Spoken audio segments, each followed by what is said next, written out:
Okay. Zdaj pa gremo z izjavo.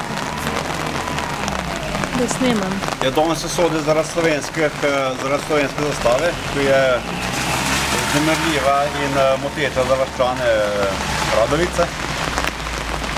V naslednjem kontekstu pa ni moteče, da se uporablja in javno uradobešava simbole totalitarnih režimov.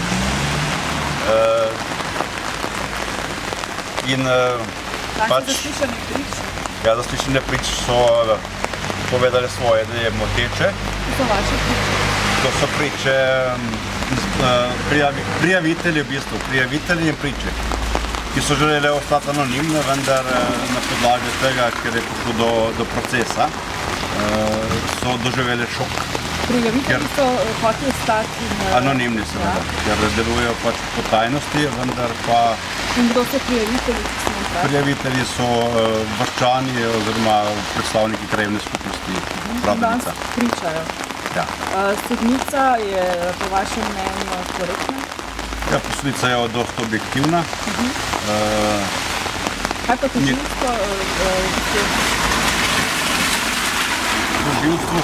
Tožilstvo niti ne zaseda v tej zadevi. Ne. So v bistvu kaj? Tožilci so potem Tožilstva, ja, tako. In koliko je teh oseb? Teh oseb se do zdaj zvrstilo, mislim, da 3, oziroma še zdaj je zaslišan še policist. Policist Črnomlja ali policist? Policist z Metlike. Policist z Metlike. Ima ime pa priimek ali mora biti anonimni? Ne, ima ime pa priimek, samo jaz zdaj na pamet ne vem, saj je na hodniku. So pa umanjkali pa Jukova oba dva, mislim, polovica jih je umanjkali, do zdaj še ni zglasili, čeprav so bili pravilno vadbeni. Kakšno sodbo pričakujete? Pričakujemo, mislim, sodbo profilno, ker nisem nobenega zakona kršil. Kakšno kazen pa predvideva tak prekršek? Prekršek mora biti najprej storjen, pa je kazen. Ampak predvidena kazen pa je? Predvidena kazen ni itak še v slovenskih vodah.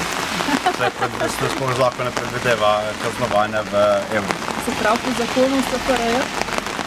Ja, mislim, da. Zdaj pa pričakujete sodbo? Mislim, da jo to hitro ne bo, ker to so stvari, ko